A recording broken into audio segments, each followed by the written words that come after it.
전달되어 오는 거예요. 뉴욕에서 지금 핫하대 하면은 한국에 금세 들어옵니다. 그렇죠? 유명한 화가의 그 그림 그리는 기법, 다른 화가들이 따라합니다. 유명한 소설가의 그 필체를 다른 소설가들이 흉내내기도 하죠. 시대를 휘어잡는 그 대철학자들의 그 사상은요, 학계, 정치, 경제, 사회, 문화, 광범위한 그런 영향을 미쳐서 세상을 막 흔들기도 합니다. 오늘 본문에는 세상을 요동하게 하는 성이 나와요. 성. 바로 시온성이죠. 시온성이 나옵니다. 시편에 보시면 시온을 찬양하는 시들이 종종 나오거든요. 이제 46편, 48편, 76편 이런 게 이제 시온 시편이고, 오늘 87편도 그 중에 하나입니다. 그런데 87편 앞뒤로 읽어보시면요, 분위기가 굉장히 좀 무겁습니다. 85편에 보시면 주의 모든 분노를 거두어 주십시오, 주의 진노를 돌이켜 주십시오, 이렇게 기도를 하거든요. 하나님이 굉장히 화가 나서 이스라엘 백성들이 포로로 사로잡힌 그 진노를 좀 돌이켜 주십시오, 그렇게 간구를 하고 있어요. 86편에도 보면요, 여호와여 나는 곤고하고 궁핍하오니 귀를 기울여 내게 응답하소서, 굉장히 다급하죠. 88편도 어떻습니까? 여호와 내 구원의 하나님이여 내가 주야로 주의 앞에 부르짖었사오니, 뭔가 굉장히 급하죠. 굉장히 지금 발등에 불 떨어진 상황에서 시를 지었는데, 87편은 상당히 평안합니다. 이 평안이 오늘 여러분에게 있기를 바랍니다. 이 87편의 그 주제가 시온인데요. 시온. 이 시온이 1차적으로는 예루살렘 성을 의미하죠. 그러나 궁극적으로는 교회를 의미합니다. 복음으로 다시 태어난 사람들이 모인 공동체, 교회입니다. 교회. 갈라디아서 4장에 보시면 아브라함에게 아들을 낳아준 두 여자를 비교합니다. 본부인 사라와 첩이죠. 첩으로 들인 사라의 여종 하갈, 이 두 사람을 비교를 하는데요, 지상에 있는, 이 땅에 있는 예루살렘은 여종 하갈이다, 이렇게 얘기를 합니다. 이게 이제 그 지상에 있는 예루살렘은 여종 하갈이고, 위에 있는 예루살렘, 하늘에 있는 예루살렘은 사라다, 자유 있는 여자다, 이렇게 얘기를 하거든요. 이게 이제 비유인데요, 이 하갈은 율법을 의미합니다. 율법 때문에 아무리 율법을 지키려고 해도 한계가 있는 거예요. 이 여종의 그 신분이잖아요, 이 사람은. 그렇지만 복음은 자유 있는 여자, 사라가 이제 이 복음을 상징을 하죠. 그리고 복음의 그 자유함을 이 갈라디아서 4장에서 이야기를 하고 있는데, 이 복음의 그 자유를 통하여서 구원받은 우리들이 모인 이 공동체가 바로 시온이죠. 위에 있는 예루살렘이죠. 이게 우리의 어머니다, 이렇게 얘기를 하거든요. 우리 성도들이 속한 공동체, 우리의 어머니 공동체가 바로 교회다. 신성교회를 엄마처럼 생각하고 계신가요? 네, 엄마처럼. 신성교회만 생각하면 포근해요, 평안해요. 그렇지 않은가 봅니다. 네, 아멘이 안 나오고 있습니다. 네, 제가 바랬던 그 반응이 아닌데요.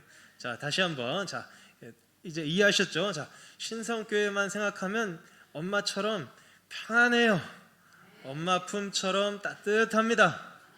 네, 우리 장로님들, 남자분들은 또 아무래도 또 이렇게 무겁게 또 무게를 잡고 이렇게 계시는데 같은 마음이라고 생각합니다. 자, 어머니 공동체란 말이죠. 그래서 이 시온을 노래하는 이 오늘 87편이 교회를 노래하고 있는 것이고, 우리가 다니고 있는 이 교회가 도대체 어떤 복음의 공동체인데 어떤 공동체인지 생각해 보도록 하겠습니다. 먼저 1, 2, 3년이 1, 2, 3절이 1년이죠. 1, 2, 3절이 하나의 그 의미입니다.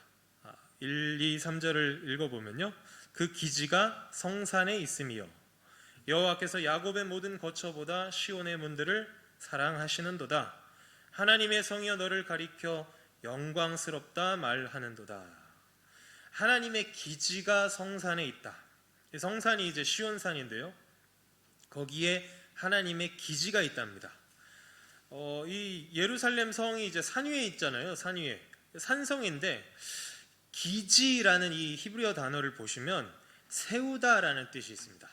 하나님이 세웠어요. 하나님이 세운 성이 시온성입니다. 마찬가지로 교회도 우리 주님이 세우셨지 않습니까? 마태복음 16장 18절에 내가 내게 이르노니 너는 베드로라. 내가 이 반석 위에 집중을 안 하고 계시군요. 내 무엇을 세웁니까?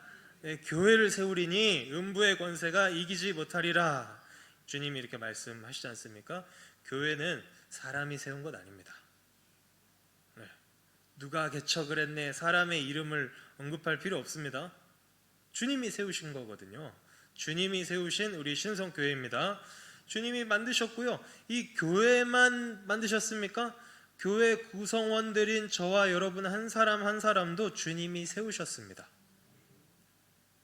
우리의 한 사람 한 사람 각자의 영혼을 주님이 다시 만들었거든요. 고린도후서 5장 17절 다 아시죠? 새로운 피조물로 주님이 우리를 다시 만드셨습니다. 다시 만들어진 사람들이 모인 공동체입니다. 이렇게 주님이 다시 만든 사람들이 모인 공동체이기 때문에 주님이 사랑하지 않을 수가 없는 거죠. 야곱의 모든 거처보다 시온의 문들을 사랑하신다. 그 시온 성의 그 문이라고 하는데, 옛날에 그 성문에는 장로들이 앉아 있죠. 성문에 그 이스라엘 장로들이 딱 앉아가지고 송사가 있으면 송사를 하기도 하고, 또 장사하는 사람들이 막 오가기도 하고, 그러니까 이 성문이라는 것은 그 성에서 행해지는 모든 일이 다 거기서 일어나기 때문에 성 그 자체를 얘기하는 겁니다.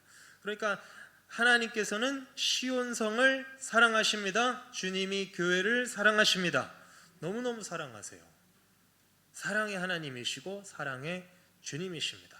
잘 아시다시피 하나님이 세상을 이처럼 사랑하사 독생자를 주셨으니 이는 저를 믿는 자마다 멸망치 않고 영생을 얻게 하려 하심이니라. 요한복음 3장 16절이고요.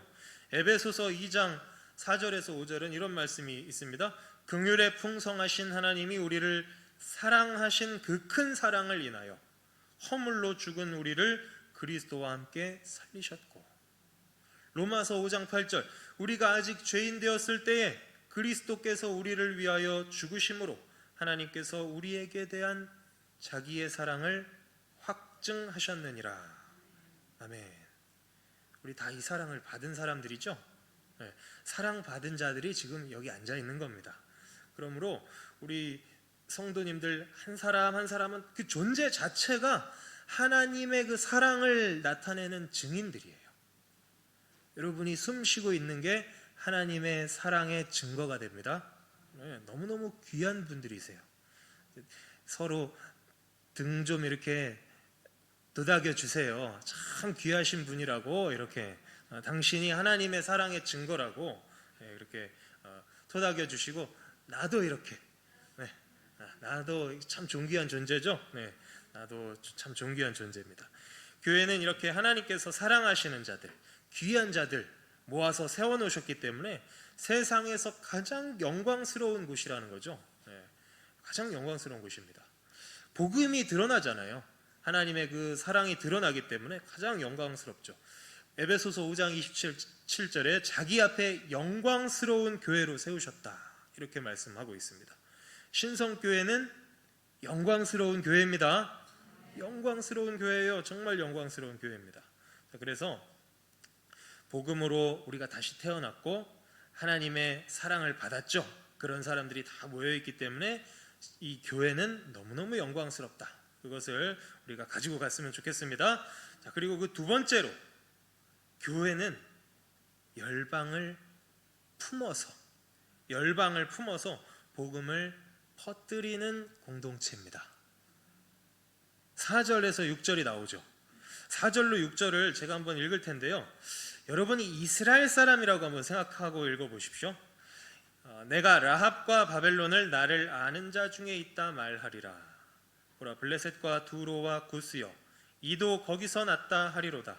시온에 대하여 말하기를 이 사람 저 사람이 거기서 났나니 지존자가 친히 시온을 세우리라 하리로다.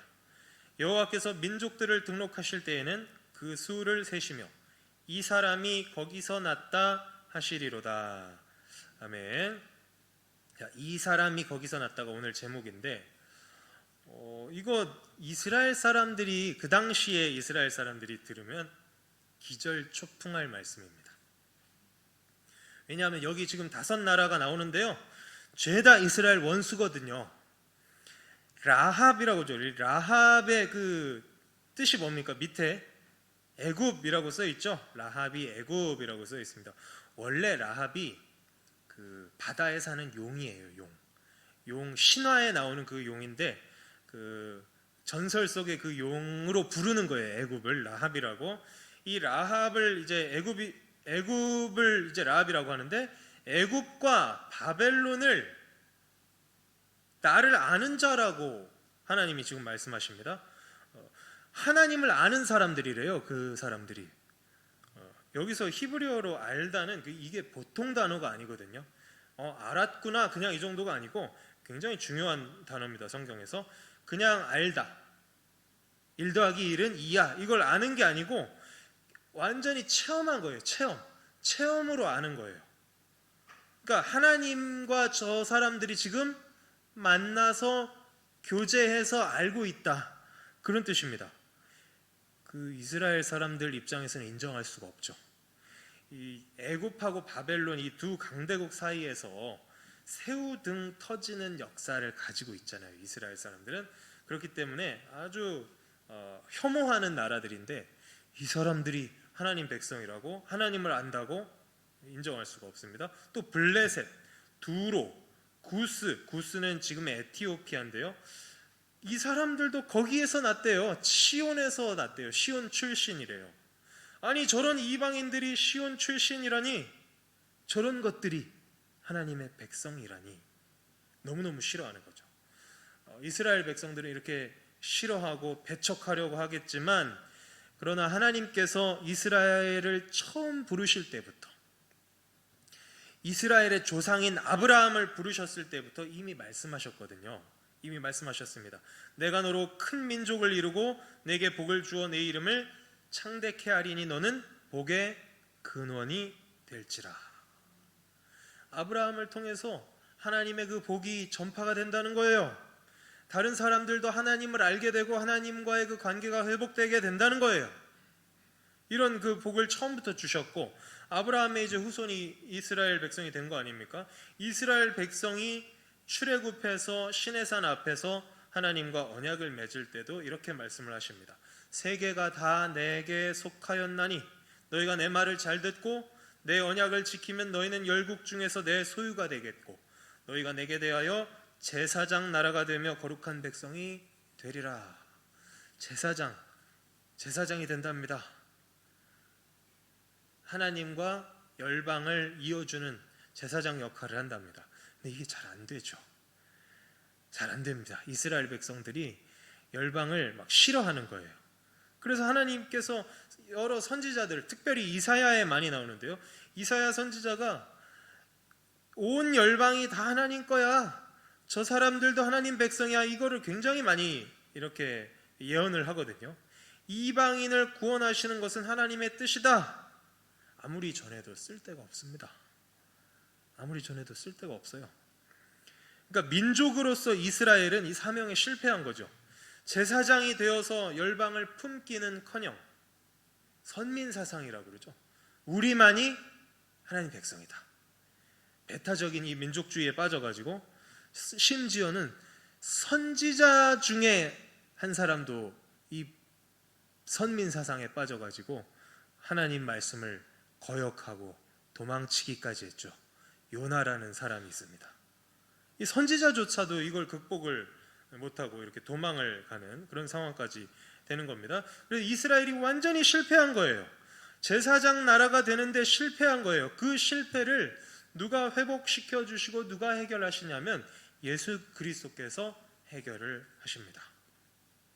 구약 성경에 계속 흐르고 있었던, 그렇지만 이스라엘 백성들은 그것을 이해하지 못하고 이해하려고 하지도 않았던 그 하나님의 비전을 예수님이 성취하셨죠. 그러므로 예수 그리스도의 복음은 온 세상을 위한 것입니다. 온 세상을 위한 거예요. 복음 앞에서는 유대인이나 헬라인이나 어떤 사람이나 다 똑같습니다. 이걸 가장 잘 표현하는 성경이 바로 바울 서신들이죠. 바울 서신들. 갈라디아서 3장에 보면 너희는 유대인이나 헬라인이나 종이나 자주자나 남자나 여자 없이 다 그리스도 예수 안에서 하나이니라, 다 똑같다고 말씀을 하고 있고요. 골로새서 3장에도 거기는 헬라인과 유대인이나 할례당과 무할례당이나 야인이나 스구디아인이나 종이나 자유인이 분별이 있을 수 없나니 오직 그리스도는 만유시요 만유 안에 계시니라. 그럴 수밖에 없죠. 바울은 자기가 이방인의 사도로 부름받았다는 그 확고한 그 사명의식이 있었거든요. 그래서 어떻게 하면 이 이방인이 하나님의 백성이 될 수 있는 것일까? 어떻게 하면 기존의 하나님 백성이던 유대인과 새로 들어오는 이방인 그리스도인들이 서로 융화가 될 수 있을까? 평생을 이 문제를 놓고 씨름한 사람이 사도 바울이거든요. 그런데요, 따지고 보면 원래 그 이스라엘이니 애굽이니 바벨론이니 할 것 없이 모든 인간은 하나님과 원수였다는 겁니다. 모든 인간은 다 하나님과 원수였대요. 다 깨진 관계였는데 그것을 예수님의 복음이 회복시킨다는 거죠. 바울은 이 복음에서 답을 찾은 거예요. 유대인과 헬라인을 어떻게 하나로 묶을 것인가? 복음밖에 답이 없구나. 에베소서 2장 16절에 또 십자가로 이 둘을 한 몸으로 하나님과 화목하게 하려 하심이라. 원수된 것을 십자가로 소멸하시고 라고 하십니다. 네, 복음은 참 광대합니다. 오늘 말씀에 시온에 대하여 말하기를 이 사람 저 사람이 거기서 났다. 오늘 말씀에 이렇게 나오잖아요. 그러니까 세상 여러 곳에 많은 사람들이 시온 출신이 된대요. 국적이 시온으로 바뀐대요. 이건 이 영적인 그 국적이죠. 하나님께서 그렇게 인정해 주실 거니까 실제로 그렇게 될 거라는 겁니다. 저와 여러분이 증인이죠. 원래 우리가 이스라엘하고 관련이 있는 사람들입니까? 아닙니까? 혈통으로도 관련이 없고 언어나 문화나 관습이나 아무것도 이스라엘과 관련이 없는 사람들이었는데 이제는 우리가 하나님 백성이 됐잖아요. 이게 복음의 능력입니다. 이것이 하나님의 비전입니다. 이제는 예수님을 믿기만 하면 하나님의 백성이 되는 것입니다. 이처럼 교회는 선교적인 공동체예요. 열방을 품고 나가야 됩니다. 열방을 품고 나가는 신성교회가 되었으면 좋겠습니다. 그래서 열방 사람들이 다 같이 모여서 기존에 믿던 우리나 새로 새 신자들이 와서 또 이제 부흥이 되겠죠. 이 사람들이 다 같이 모여서 어떻게 찬양을 하냐면 7절에 노래하는 자와 춤추는 자는 말하기를, 예배하는 사람들이죠. 예배하는 우리가 나의 모든 근원이 내게 있다 하리로다. 나의 모든 근원이 여기 너는 누굽니까? 시온이죠. 시온성으로부터 비롯된다. 이 신앙 고백이죠. 신앙 고백입니다. 여러분의 모든 것이 교회로부터 비롯되었습니까? 나는 나 혼자 믿었는데, CBS TV 보다가 믿었는데, 이런 분이 간혹가다 한 분 있을 수 있겠죠. 북한 같은 사람, 북한의 그 예배도 못 드리고 그냥 조용하게 소형 라디오 어디서 구해가지고 극동방송 듣다가 이렇게 예수님 영접한 그런 상황 빼고는 거의 그렇지 않을 겁니다. 교회에서 다 믿으셨죠? 교회에서 믿었습니다. 나의 모든 것이, 나의 모든 근원이 교회로부터 비롯되었다. 이게 정말 우리의 신앙 고백이에요. 이 사람이 거기서 났다. 하나님이 우리를 그렇게 인정해 주셨는데, 하나님이 인정해 주신 걸 나는 교회에서 태어났다 이렇게 생각을 안 하면 안 되는 거죠. 우리의 영적인 출생지는 교회입니다. 우리가 교회에서 태어났어요. 이 비전이 계시록에 또 나오거든요. 계시록 14장에 보면 우리가 그 숫자 잘 알죠. 계시록에 여러 숫자 상징들이 많이 나오는데 14만 4천이라는 숫자가 나오지 않습니까? 또 내가 보니 보라 어린 양이 시온산에 섰고 그와 함께 14만 4천이 섰는데 그 이마에 어린 양의 이름과 그 아버지의 이름을 쓴 것이 있도다. 이 시편 87편의 세 개의 비전이 성취된 모습 아닙니까? 그 14만 4천의 숫자의 뜻은 아시죠? 12 곱하기 12 곱하기 1000이거든요. 12는 뭡니까? 12 하늘에 있는 성도들. 또 다른 12는 뭡니까? 이 땅 가운데 있는 성도들. 그러니까 하늘과 땅의 모든 성도들의 곱하기 1000. 1000은 굉장히 큰 수잖아요. 모든 것이라는 뜻을 가지고 있습니다. 그러니까 14만 4천은 영적으로 이제 이해가 되셨죠? 신천지에서 얘기하는, 그죠? 무슨 지파 12,000명, 무슨 지파 12,000명 해가지고 그 숫자 세보면 어느 지파는 초가고 어느 지파는 미달이던데 그걸 그렇게 고집을 하더라고요. 네. 그런 엉터리 주장이 아니고 이게 하늘과 땅에 있는 수많은 성도들의 많은 무리를 얘기를 하는 거죠. 이게 바로 오늘 시편의 그 비전이 성취가 되는 그 이야기 아니겠습니까? 그것이 바로 이제 요한계시록 14장에 나오는 14만 4천이 되겠습니다. 정말로 나의 모든 근원이 교회에 있습니다. 저와 여러분의 모든 근원이 교회에 있고 나의 과거, 현재, 미래가 교회에 달려 있습니다. 교회를 정말 사랑하시길 바랍니다. 네. 맨 처음에 제가 시작할 때 탁월한 것들은 퍼져나간다고 했죠. 퍼져나갑니다.